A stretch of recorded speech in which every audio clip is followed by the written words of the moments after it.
ಯಾವ ಹಾವಿಂದ ನಮಗೆಲ್ಲ ಕಾಟ ಆಗ್ತಾ ಇತ್ತೋ ಅದು ಎಲ್ಲೂ ಇಲ್ಲ. ನಮ್ಮ ಮನೇಲೆ, ನಮ್ಮ ಮಧ್ಯಾಹ್ನ, ನಮ್ಮ ಜೊತೆಗೆ.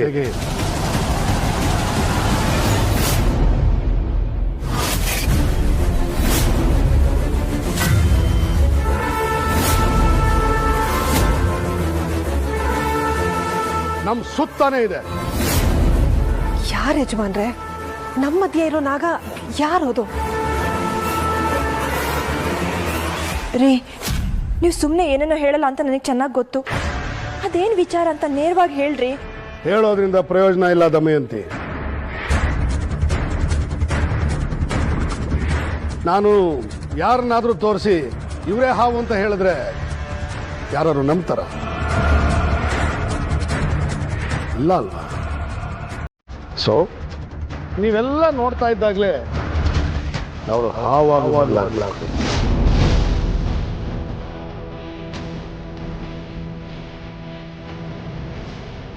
ಈ ಮನೇಲಿರೋ ಹಾವೇ ಒಂದು ಸಲ ನೀನು ಬದಲಾಗು ಅಂತ ಕೇಳಿದ್ರೆ ಎಸ್ ಅನ್ನತ್ತಾ? ಇಲ್ಲ. ನಂದೀಶ ಹೋಗಿ ಪುಂಗಿ ತಗೊಳ್ಳ.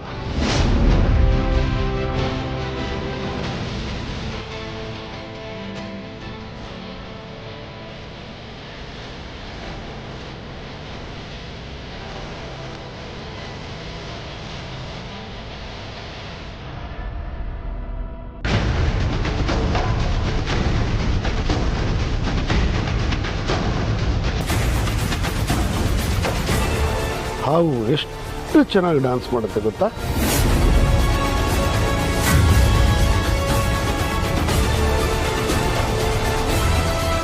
ಹೇಳಕ್ಕಾಗಲ್ಲ ನಿಮ್ಮಲ್ಲಿ ಯಾರು ಹಾವು ಅಂತ. ಎರಡನ್ನೂ ಗಮನಿಸ್ತಾ ಇರಿ.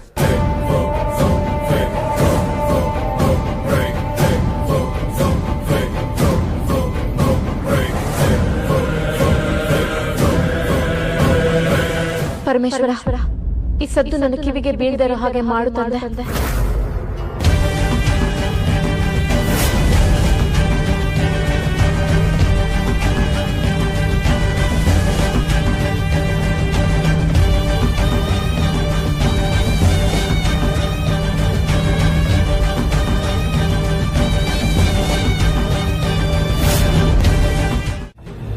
ಇಚ್ಛಾದಾರಿ ಗುಣವಿರೋ ದೇವಗಣದ ಹೆಣ್ಣು, ದೇವಗುಣದ ಹೆಣ್ಣು.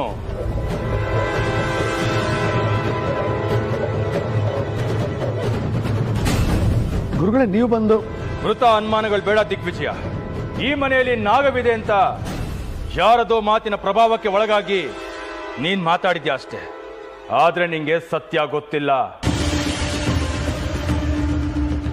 ಒಂದ್ ವಿಚಾರ ತಿಳ್ಕೊಳ್ಳಿ, ಈ ಮನೆಯವರಿಂದ ಶಿವಾನಿಗೇನಾದ್ರೂ ತೊಂದರೆ ಆದ್ರೆ ಇಡೀ ಮನೆತನ ಸರ್ವನಾಶ ಆಗತ್ತೆ.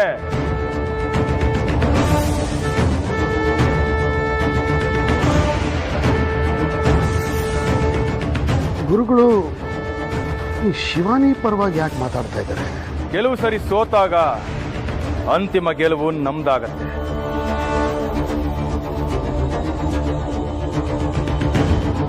ಸೋಲೆ ಗೆಲುವಿನ ಮೆಟ್ಲಾದ್ರೆ ಗೆಲುವು ಹಲವಾರು ಸೋಲುಗಳ ತೊಟ್ಟಿಲು.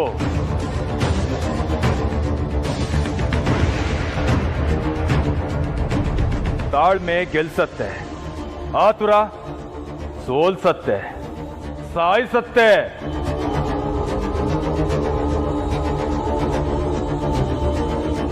ನಾನೀಗ ತಾಳ್ಮೆಯ ದಾರಿಯಲ್ಲಿ ನಡೀತಾ ಇದ್ದೀನಿ. ಇದು ಕೆಲವರಿಗೆ ಅರ್ಥ ಆಗಿಲ್ಲದೆ ಇರ್ಬೋದು. ಅರ್ಥ ಆಗ್ಬೇಕಾದವ್ರಿಗೆ ಅರ್ಥ ಆಗಿರುತ್ತೆ ಅಲ್ವಾ ಶಿವಾನಿ? ಹೌದು ಗುರುಗಳೇ, ಅರ್ಥ ಆದವರು ಇನ್ನು ಮುಂದೆ ಸಮಯ ವ್ಯರ್ಥ ಮಾಡೋದಿಲ್ಲ.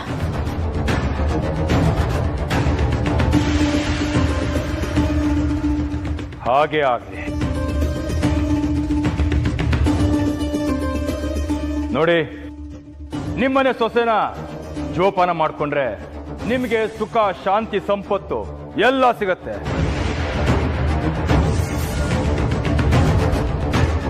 ಅದ್ ಬಿಟ್ಟು ತೊಂದರೆ ಮಾಡಕ್ಕಿಂದ್ರೆ ಇಡೀ ಮನೆತನ ಸರ್ವನಾಶ ಆಗುತ್ತೆ.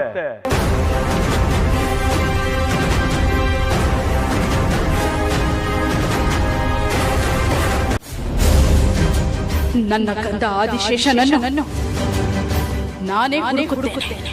ಆ ಲೋಕದಲ್ಲೇ ಇದ್ದುಕೊಂಡು ಶಿವಾನಿಯಿಂದ ಮಾಡಲಾಗದನ್ನ ನೀವು ಈ ಲೋಕದಲ್ಲಿ ಮಾಡುವುದು ಹೇಗೆ ಸಾಧ್ಯ? ಹೇಗೆ ಹುಡುಕುವಿರಿ? ಅದಕ್ಕೆ ಯಾವುದಾದರೂ ಒಂದು ದಾರಿ ಇರಲೇಬೇಕಲ್ಲ ಗುರುದೇವ. ನೀವು ಅದನ್ನು ಯೋಚಿಸಲೇಬೇಕು. ಆ ದಾರಿಯನ್ನು ನನಗೆ ಹೇಳಲೇಬೇಕು.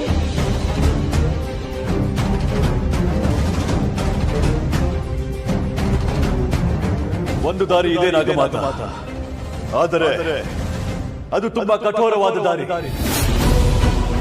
ಆಗ್ನೇಯ ದಿಕ್ಕಿನಲ್ಲಿ ನಿಂತು ಅಗ್ನಿ ಪ್ರವೇಶ ಮಾಡಿ ಅಗ್ನಿ ಪೂಜೆ ಮಾಡಿ ಅಗ್ನಿಯನ್ನು ಒಲಿಸಿಕೊಳ್ಳಬೇಕು. ಆದರೆ ಇದು ಅಸಾಧ್ಯ. ಅಗ್ನಿದೇವ ಒಲಿದು ಪ್ರತ್ಯಕ್ಷನಾದರೆ ನೀವು ಬದುಕುತ್ತೀರಾ, ಇಲ್ಲವಾದರೆ ಸಂಪೂರ್ಣವಾಗಿ ಬೂದಿಯಾಗುತ್ತೀರಾ.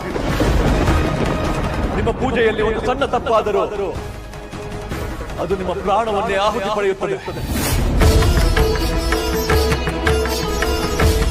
ನನ್ನ ಮಗನೂ ನನ್ನ ಪ್ರಾಣವಲ್ಲವೇ? ನನ್ನ ಮಗ ನನ್ನ ಕಣ್ಣೆದುರು ಇಲ್ಲದೆ ನಾನು ಪ್ರತಿದಿನ ಪ್ರತಿ ಕ್ಷಣ ಸಾಯುತ್ತಿರುವೆ. ಸಾವು ಬರುವುದೇ ಆದರೆ ಒಂದೇ ಸಾರಿ ಬರಲಿ. ನಾನು ಅಗ್ನಿಗೆ ಆಹುತಿಯಾದರೂ ಪರವಾಗಿಲ್ಲ. ನನ್ನ ಕಂದನಿಲ್ಲದೆ ನಾನು ಬದುಕುವುದು ಅಸಾಧ್ಯ. ನಾನು ಈ ಪೂಜೆಯನ್ನು ಮಾಡಿಯೇ ತೀರುತ್ತೇನೆ. ಆಶೀರ್ವದಿಸಿ. ಬೇಡ ನಾಗಮಾತ, ಕ್ಷಮೆ ಇರಲಿ ಗುರುದೇವ. ನಾಗಲೋಕದ ಒಳಿತಿಗಾಗಿ, ನನ್ನ ಕಂದನ ಬರುವಿಕೆಗಾಗಿ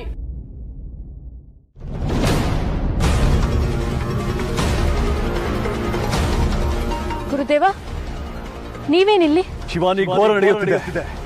ಆದಿಶೇಷನನ್ನು ಕಂಡು ಹಿಡಿಯಲು ನಾಗಮಾತೆ ಅಗ್ನಿ ಪೂಜೆ ಮಾಡುತ್ತಿದ್ದಾರೆ.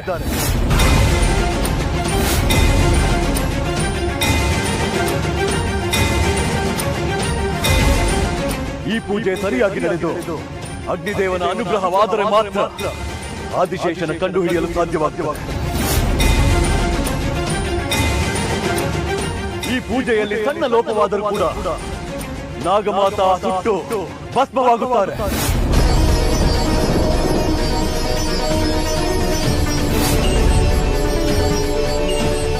ಗುರುದೇವ, ಏನಾದ್ರೂ ಮಾಡಿ ಅವ್ರನ್ನ ತಡಿಬೇಕಾಗಿತ್ತಲ್ವಾ?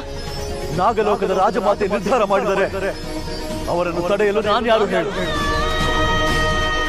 ಮಗನ ಮೇಲೆ ಪ್ರೀತಿ ಇದೆ, ನಾಗಲೋಕದ ಮೇಲೆ ಕಾಳಜಿ ಇದೆ. ಇದನ್ನು ತಪ್ಪು ಎನ್ನಲು ಹೇಗೆ ಸಾಧ್ಯ? ಇಲ್ಲ ಗುರುದೇವ, ಆದಿಶೇಷನ ಹುಡುಕೋದು ನನ್ನ ಜವಾಬ್ದಾರಿ. ಅವನ ಜೊತೆ ನಾಗಮಣಿನ ಪಡ್ಕೊಂಡು ನಾಗಲೋಕಕ್ಕೆ ಬರೋದು ನನ್ನ ಕರ್ತವ್ಯ. ಇದಕ್ಕಾಗಿ ಯಾರು ಕಷ್ಟ ಪಡೋದು ನನಗಿಷ್ಟ ಇಲ್ಲ. ನಾನು ಈಗಲೇ ಹೋಗಿ ನಾಗಮಾತನ್ನ ತಡಿತೀನಿ. ಅದಿನ್ನಾಗದು ಶಿವಾನಿ. ಅವರಿಗಾಗಲೇ ಅಗ್ನಿ ಪ್ರವೇಶ ಮಾಡಿ ಆಗಿದೆ. ಅವರನ್ನು ತಡೆಯುವುದು ತರವಲ್ಲ, ಅದರಿಂದ ಅಪಾಯವೇ.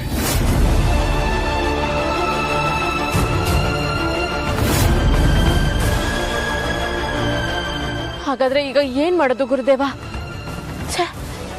ನನ್ನ ಕೇಳಿದೆ ನಾಗಮಾತ ಇಂಥ ನಿರ್ಧಾರ ತಗೋಬಾರ್ದಾಗಿತ್ತು. ಯೋಚನೆ ಬೇಡ ಶಿವಾನಿ. ನಾಗಮಾತ ಮಹಾಸಾಧ್ವಿ. ಅವರ ಪೂಜೆ ಫಲಿಸಿ ನೆಮ್ಮದಿ ನೆಲೆಸುವುದು.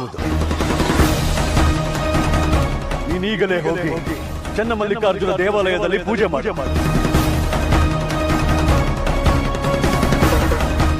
ಆಗಲಿ ಗುರುದೇವ.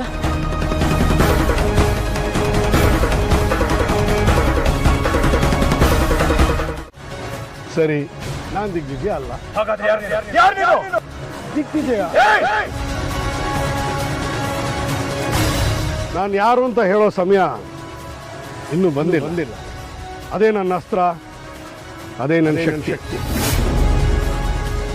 ನಾನು ಯಾರು ಅಂತ ಒಂದು ಸಲ ಹೇಳಿಬಿಟ್ರೆ ನನ್ನ ಸಾಯಿಸೋದು ಹೇಗೆ, ನಿಮ್ಮ ದಾರಿಯಿಂದ ನನ್ನ ತೆಗೆದು ಹಾಕೋದು ಹೇಗೆ ಅಂತ ಸುಲಭವಾಗಿ ಯೋಚನೆ ಮಾಡ್ಬಿಡ್ತೀರ. ಒಂದು ವಿಷಯ ತಿಳ್ಕೊಳ್ಳಿ ಗುರುಗಳೇ, ಬನ್ನಿ ಇಲ್ಲಿ.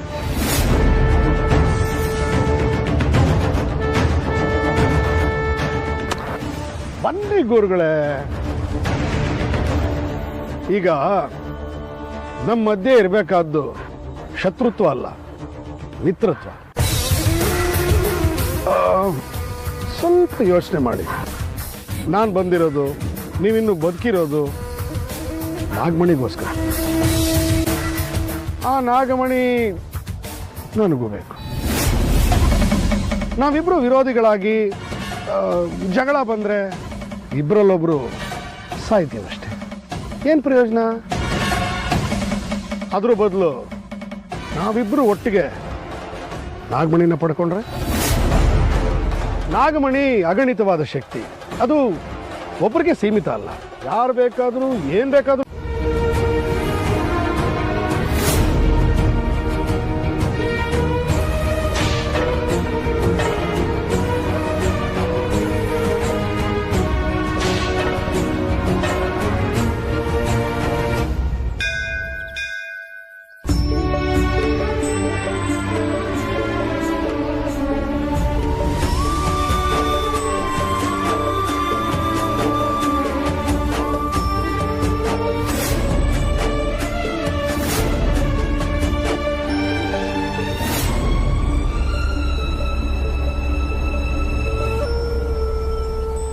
ಪರಮೇಶ್ವರ, ಈ ಜನರ ಗುಂಪಿನಲ್ಲಿ ನನ್ನ ಕಂದ ಎಲ್ಲಿರುವನು? ಅವನು ಎಲ್ಲೇ ಇದ್ದರೂ ನನ್ನ ಕಣ್ಣಿಗೆ ಕಾಣುವ ಹಾಗೆ ಮಾಡು ತಂದೆ.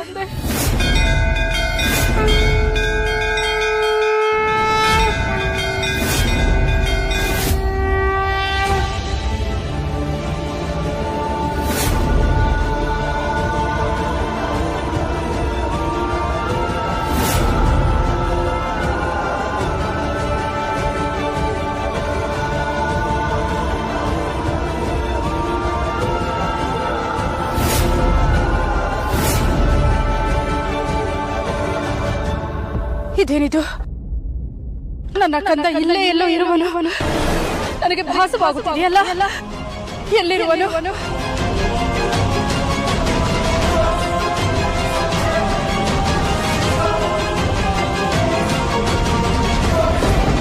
ಅವನ ಎಡಭುಜದಲ್ಲಿ ನಾಗಲೋಕದ ಲಾಂಛನ ಹಾಗೂ ರಕ್ತವರ್ಣದ ದಾರ ಇದೆ.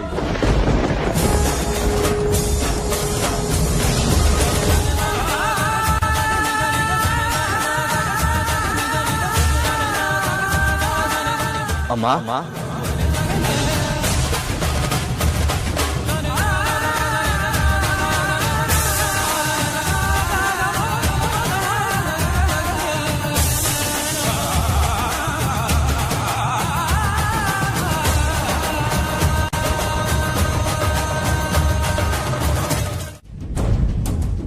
ಪೂಜೆ ಮಾಡಿರುವ ಗುರುತು ಇದೆ ಎಂದರೆ ಅವರಿಗೆ ಆದಿಶೇಷ ಯಾರು ಎಂದು ತಿಳಿದು ಬಿಟ್ಟಿದೆಯಾ? ಈ ವಿಚಾರವನ್ನು ನಾಗಮಾತಾ ಶಿವಾನಿಗೇನಾದರೂ ಹೇಳಿದರೆ ನನ್ನ ಕಥೆಯು ಮುಗಿದು ಹೋಗುವುದು. ನಾಗಮಾತಾ ಈ ವಿಚಾರವನ್ನು ಅಭಯ್ಗೆ ತಿಳಿಸಿದರೆ ಅಭಯ್ಗೆ ಅವನೇ ಆದಿಶೇಷ ಎಂದು ತಿಳಿಯುವುದು. ಅವನಿಗೆ ಅವನ ಜನ್ಮ ರಹಸ್ಯ, ಅವನ ಜೀವನದ ಗುರಿ ಅವನಿಗೆ ಗೊತ್ತಾಗುವುದು. ಶಿವಾನಿಯ ಕೈಲಿರುವ ನಾಗಮಣಿಗೆ ಆದಿಶೇಷನ ಶಕ್ತಿಯು ಹಾಯೋ ಹಾಗೆ ಮಾಡಿದರೆ ನಾಗಮಣಿಗೆ ಶಕ್ತಿ ದೊರಕುವುದು. ಇಷ್ಟಾದರೆ ಸಾಕು, ತ್ರಿಶೂಲ್ನ ದೇಹ ಎಲ್ಲಿರುವುದೆಂದು ಕ್ಷಣ ಮಾತ್ರದಲ್ಲಿ ತಿಳಿದು ಹೋಗುವುದು. ಅದಾದರೆ ಎಲ್ಲವೂ ಮುಗಿದು ಹೋಗುವುದು. ಅಂದರೆ ನನ್ನ ಗತಿ. ನಾಗಮಾತೆ, ನಾಗಲೋಕದ ರಾಜಮಾತೆ, ನೀನು ಮಹಾಶಕ್ತಿಶಾಲಿ. ನೀನು ಬೇರೆ ಯಾರ ವಿರುದ್ಧವಾದರೂ ಯುದ್ಧ ಮಾಡಿದರೆ ಗೆಲುವು ನಿನ್ನದೇ. ನಿಸ್ಸಂದೇಹವಾಗಿ, ನಿಸ್ಸಂಶಯವಾಗಿ ಗೆಲುವು ನಿನ್ನದೇ. ಆದರೆ ಈ ತ್ರಯಂಬಕನ ಮುಂದೆ ನಿನ್ನ ಆಟ ನಡೆಯುವುದಿಲ್ಲ. ನಾನು ಶಾಕಿನಿ, ಡಾಕಿನಿ, ಯಕ್ಷಿಣಿಯರನ್ನ ಹೋಲಿಸಿಕೊಂಡಿರುವ ಮಹಾಮಂತ್ರವಾದಿ. ಶುದ್ಧ ಮಂತ್ರಗಳಿಂದ ಗರುಡ ದೇವರನ್ನು ಉಪಾಸಿಸಿ ಗರುಡ ಕವಚ ಪಡೆದ ಮಹಾಶಕ್ತಿಶಾಲಿ ನಾನು. ಮಹಾಕಾಳಿಯ ಪಾದಕ್ಕೆ 101 ಬಲಿ ಕೊಟ್ಟು ರಕ್ತ ತರ್ಪಣ ಮಾಡಿ ದೇವಿಯನ್ನೇ ಉಪಾಸನಾ ಮೂರ್ತಿ ಮಾಡಿಕೊಂಡ ಮಹಾಮಂತ್ರವಾದಿ. ಯಕ್ಕಶ್ಚಿತ್ತಿಚ್ಛಾಧಾರಿ ನಾಗವೊಂದು ಬಂದು ನಿನ್ನ ಸಾವು ಎಂದರೆ ಸಾವಾಗುವುದು ನನ್ನದಲ್ಲ, ನಿನ್ನದು.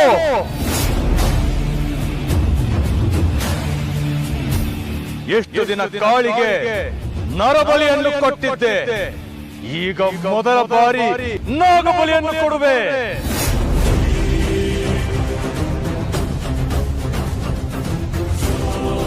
ಬಾ ಇಚ್ಛಾಧಾರಿ ನಾಗವೇ, ಬಾ.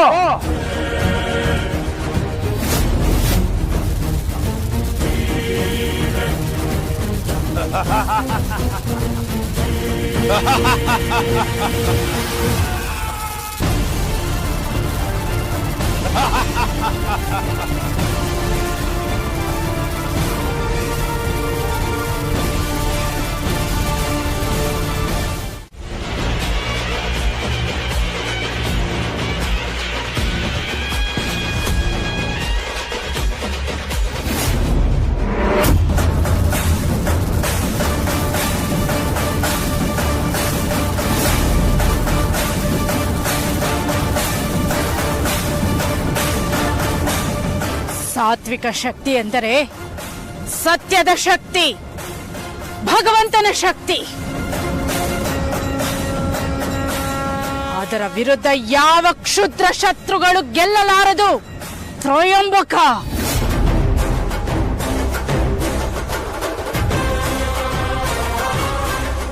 ನನ್ನ ಮಗ ಮತ್ತು ಸೊಸೆಯನ್ನು ಕರೆದುಕೊಂಡು ಬರುವೆ.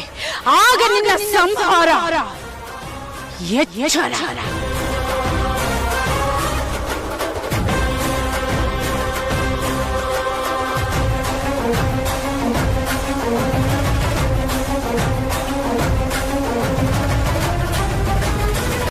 ನನಗೆ ಅಭಯ ಕೊಟ್ಟ ಆ ಅಭಯೇ ನನ್ನ ಮಗ. ಅಮ್ಮ, ಹೌದು ಶಿವಾನಿ, ಅವನೇ ನನ್ನ ಕಂದ ಆದಿಶೇಷ. ಆತನೇ ಆದಿಶೇಷ ಎನ್ನುವುದು ಅಭಯಗೆ ಇನ್ನೂ ತಿಳಿದಿಲ್ಲ. ಆದರೆ ಆತ ತ್ರಿಶೂಲ್ ಎನ್ನುವ ವಿಷಯ ಅವನಿಗೆ ಗೊತ್ತಿದ್ದು ಆ ಸತ್ಯವನ್ನು ನಿನ್ನ ಹತ್ರ ಮುಚ್ಚಿಟ್ಟಿರೋದಕ್ಕೆ ಕಾರಣವೇನಾದರೂ ಇರಬಹುದೇ?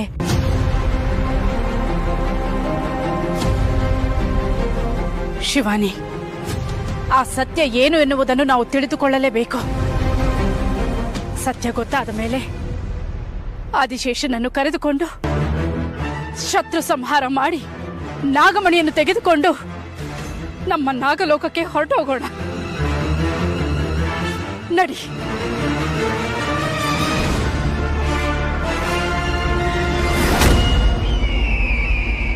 ನಾಗಮಾತಾ,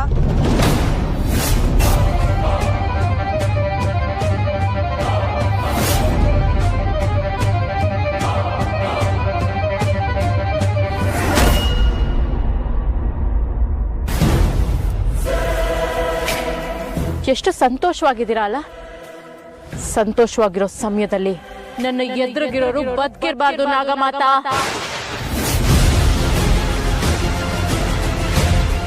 ಶಿವಾನಿ, ಏನು ಮಾತನಾಡುತ್ತಿರುವೆ? ನಾನು ಶಿವಾನಿ ಅಲ್ಲ.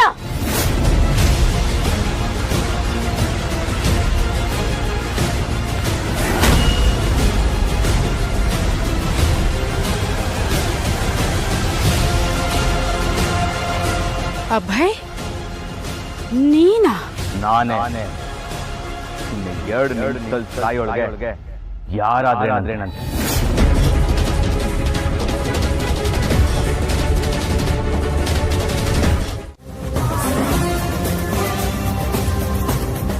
ಶಿವಾನಿ ಏನೋ ಗೊಂದಲದಲ್ಲಿ ಸಿಗಾಕೊಂಡಿದ್ದಾಳೆ. ಆದ್ರೆ ಅದೇನು ಅಂತ ಗೊತ್ತಾಗ್ತಿಲ್ಲ. ಅದ್ಯಾವುದೋ ಮುಖ್ಯವಾದ ವಿಷಯ ಮಾತಾಡೋದಕ್ಕೆ ಇಲ್ಲಿಗೆ ಬಂದಿದ್ದೀನಿ ಅಂತ ಹೇಳಿದ್ಲು. ಆ ವಿಷಯ ಏನು ಅಂತಾನೋ ಗೊತ್ತಾಗ್ತಿಲ್ಲ. ಅವಳು ಆ ನಾಗಮಾತಾ ಕಾಯ್ತಿದ್ದೀನಿ ಅಂತ ಹೇಳಿದ್ಲು. ಆದ್ರೆ ಕಾಯೋದಕ್ಕಿಂತ ಹೆಚ್ಚಾಗಿ ಅವಳ ಕಣ್ಣುಗಳು ಬೇರೆನೆ ಹುಡುಕಾಡ್ತಲಿತ್ತು. ಏನಿರ್ಬೋದು? ಇವರು ಇವಳನ್ನ ದೇವಸ್ಥಾನಕ್ಕೆ ಬರಕ್ಕೆ ಹೇಳಿ ಇವರೇ ಅಲ್ಲಿಲ್ಲ. ಎಲ್ಲಿ ಹೋದ್ರು ಅಂತ ಗೊತ್ತಾಗ್ತಾನೂ ಇಲ್ಲ. ಎಲ್ಲಿ ಹೋಗಿರ್ಬೋದು? ಹಾ, ಈ ಕಾಡಿನ ಮಧ್ಯೆ ಒಂದು ಪುಟ್ಟ ಶಿವನ ದೇವಸ್ಥಾನ ಇದೆ, ಅಲ್ಲೇನಾದ್ರೂ ಹೋಗಿರ್ಬೋದಾ? ಕರೆಕ್ಟ್, ಅಲ್ಲಿ ಹೋಗಿ ಹುಡುಕ್ತೀನಿ. ಅವ್ರೇನಾದ್ರೂ ಸಿಕ್ಕಿದ್ರೆ ಮೊದಲು ಅವ್ರನ್ನ ಶಿವಾನಿ ಮುಂದೆ ಕರ್ಕೊಂಬಂದು ನಿಲ್ಲಿಸ್ತೀನಿ. ಅವ್ರು ಅದೇನು ಮುಖ್ಯವಾದ ವಿಷಯ ಇದೆಯೋ ಮಾತಾಡ್ಕೊಳ್ಳಿ. ಅಂತೂ ಶಿವಾನಿ ಸಮಾಧಾನ ಆದರೆ ನನ್ನ ಮನ್ಸ್ಗೂ ನೆಮ್ಮದಿ.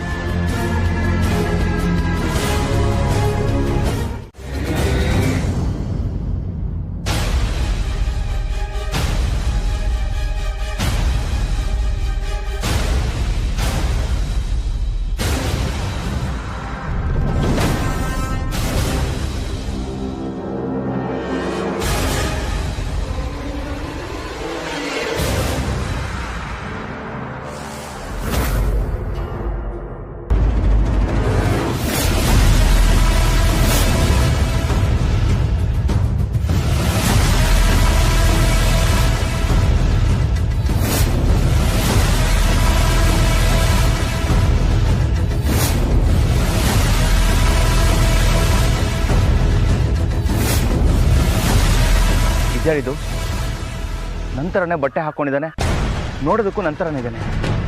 ಯಾರು ಇವನು? ಏಯ್, ಯಾರು ನೀನು? ಏಯ್, ನಿನ್ನೆ ಕೇಳ್ತಿರೋದು ಯಾರು ನೀನು?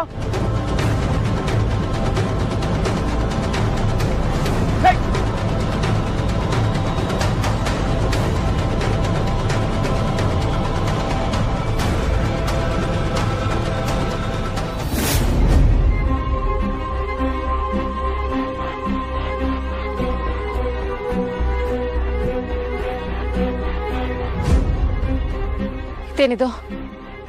ಆದಿಶೇಷನ್ ಬಗ್ಗೆ ಗೊತ್ತಾಗಿದೆ, ದೇವಸ್ಥಾನಕ್ಕೆ ಬೇಗ ಬಾ ಅಂತ ಸಂದೇಶ ಕಳಿಸಿದ ನಾಗಮಾತಾ ಇಲ್ಲಿ ಎಲ್ಲೂ ಕಾಣಿಸ್ತಿಲ್ವಲ್ಲ. ಇಲ್ಲಿದ್ದವರು ಎಲ್ಲೋ ಹೋಗಿದ್ದಾರೆ. ಎಷ್ಟೊತ್ತಕ್ಕಾದ್ರೂ ಸಿಗ್ತಾ ಇಲ್ವಲ್ಲ. ಅವ್ರನ್ನ ಹುಡ್ಕೊಂಡು ಬರ್ತೀನಿ ಅಂತ ಹೋದ ಅಭಯ್ ಅವ್ರು ಕೂಡ ಇನ್ನೂ ಬಂದಿಲ್ಲ. ಅಂದ್ರೆ ನಾಗಮಾತಾಗ ಏನಾದ್ರೂ ತೊಂದರೆ ಆಗಿದ್ಯಾ? ಅದರಿಂದನೇ ಅವ್ರು ಬರೋದು ತಡ ಆಗ್ತಿದ್ಯಾ?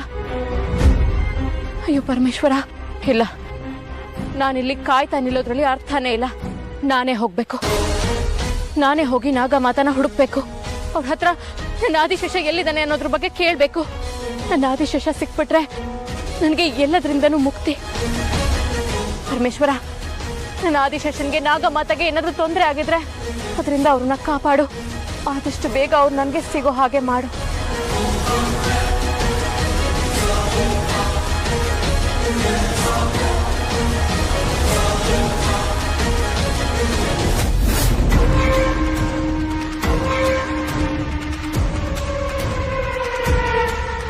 ಉತ್ತರ ಕೊಡದೇ ಇರೋಂತ ಸ್ಥಿತಿಯಲ್ಲಿ ಇದ್ದೀರಾ ಅಂದ್ರೆ ನಿಮ್ ಬಗ್ಗೆ ಎಲ್ರು ಕೇಳಿದಾಗ ನಾನ್ ಏನಂತ ಉತ್ತರ ಕೊಡ್ಬೇಕು? ನಾಗಮಾತಾ, ಹೇಳಿ.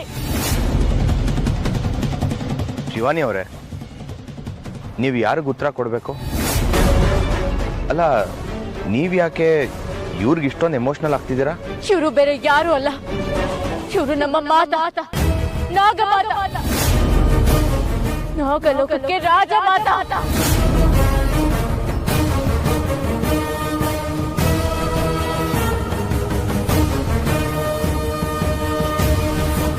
ಮತ್ತೆ ನೀವಿಬ್ರು ಇಷ್ಟು ದಿನ ಪರಿಚಯ ಇಲ್ದಿರೋರ್ ತರ ಇದ್ರಿ. ನಾಗಮಾತಾ, ನೀವ್ ಕೊಡೋ ಉತ್ತರದ ಮೇಲೆ ನನ್ನ ಬದುಕು ನಿಂತಿದೆ. ಮಾತಾಡಿ ನಾಗಮಾತಾ, ಉತ್ತರ ಕೊಡಿ. ಅಬ್ಬಯ್ಯವ್ರೆ, ಏನ್ ಮಾಡೋದೀಗ? ಅಯ್ಯೋ,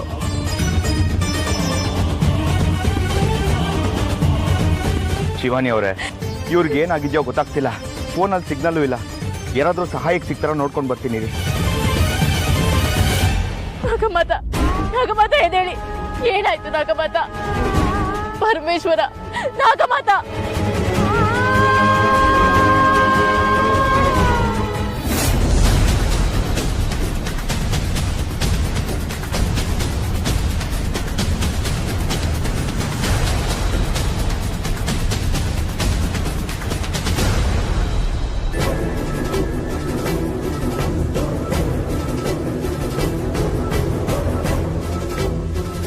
ನನಗೆ ಬೇರೆ ದಾರಿ ಇರಲಿಲ್ಲ ನಾಗಮಾತ. ನನ್ನ ಆದಿಶೇಷನಿಗೋಸ್ಕರ ನಾನು ರಕ್ತದ ಕೋಡಿಯನ್ನೇ ಹರಿಸಲು ತಯಾರಿದ್ದೇನೆ. ಒಂದು ಯುದ್ಧ ಮಾಡಲು ತಯಾರಿದ್ದೇನೆ. ಸತ್ಯವನ್ನು ತಿಳಿದುಕೊಂಡು ನಿಮಗೆ ನೀವೇ ಅಪಾಯವನ್ನು ತಂದುಕೊಂಡಿರಿ. ಶಿವಾನಿ ನಾಗಲೋಕಕ್ಕಾಗಿ ಬದುಕ್ತಾ ಇರೋಳು. ಆದರೆ ನಾನು ನನ್ನ ಆದಿಶೇಷನಿಗೋಸ್ಕರ ಮಾತ್ರ ಬದುಕ್ತಾ ಇರೋಳು. ಹಾಗಾಗಿ ನನ್ನ ಆದಿಶೇಷ ಸೇರಬೇಕಾಗಿರೋದು ನನಗೆ ಮಾತ್ರ. ನಾಗಮಣಿಯು ಸಿಕ್ಕಿದರು, ಶಿವನಿಗೆ ಎಲ್ಲ ಸತ್ಯವು ತಿಳಿದರು. ಅವರಿಬ್ಬರನ್ನು ಒಂದಾಗುವುದಕ್ಕೆ ನಾನು ಬಿಡುವುದಿಲ್ಲ. ಅವರಿಬ್ಬರ ಮಧ್ಯೆ ನಾನು ಅಡ್ಡಗೋಡೆಯಾಗಿ ನಿಲ್ಲುತ್ತೇನೆ. ಹೇ ಶಿವಾನಿ, ನೀನು ಊಹಿಸಲಿಕ್ಕೂ ಸಾಧ್ಯವಾಗುವುದಿಲ್ಲ. ಅಂಥ ಕ್ರೂರವಾದ ರೀತಿಯಲ್ಲಿ ನಿನ್ನ ಕಥೆಯನ್ನು ಮುಗಿಸುತ್ತೇನೆ. ನಿನ್ನ ಶತ್ರುವಿನ ಸಹಾಯ ಪಡೆದುಕೊಂಡು ನಿನ್ನನ್ನು ಸಂಹಾರ ಮಾಡಿ ನನ್ನ ಆದಿಶೇಷನನ್ನು ನನ್ನವನಾಗಿ ಮಾಡಿಕೊಳ್ಳುತ್ತೇನೆ. ಅಯ್ಯೋ, ಏನ್ ಮಾಡ್ಲಿ ಈಗ? ಏನ್ ನಾಗಿಣಿ ಜೋರಾಗಿ ಬುಸ್ಗುಡ್ತಾ ಇದೆಯಾ? ನೀನ್ ನಾಗಿಣಿ ಅನ್ನೋದು ಮನೆಯವ್ರು ಎಲ್ರಿಗೂ ಗೊತ್ತಾಗ್ಲಿ ಅಂತನಾ, ಅಥವಾ ಮನೆಯಲ್ಲಿ ಯಾರು ಇಲ್ಲ ಅಂತ ಜೋರಾಗಿ ಬುಸ್ಗುಡ್ತಾ ಇದೆಯಾ? ಏನ್ ನಿನ್ನ ಉದ್ದೇಶ? ಸಾವು, ನಿನ್ನ ಸಾವು. ಸಾವ? ನನ್ನ ಸಾವ?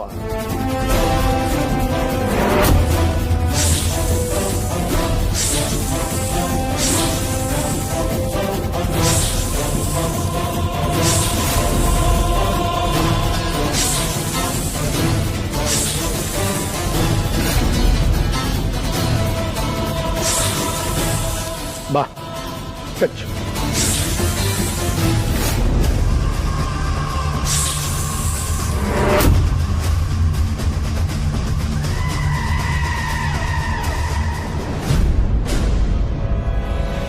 ಸ್ವಾಮಿಗಳೇ, ಸಮಸ್ಯೆ ಆಗಿದೆ.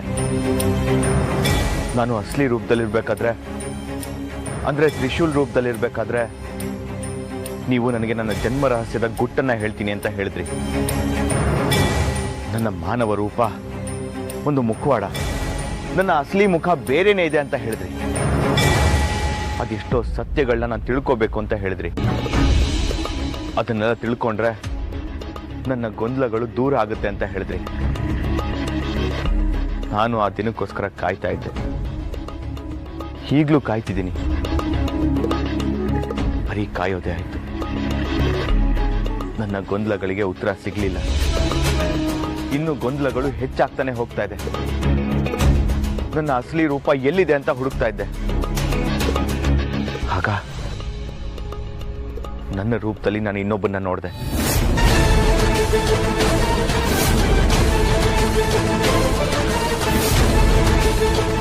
ನೂರಕ್ಕೆ ನೂರು ನನ್ನ ಹಾಗೆ ನನ್ನನ್ನು ನೋಡಿ ಓಡ್ ಹೋದ.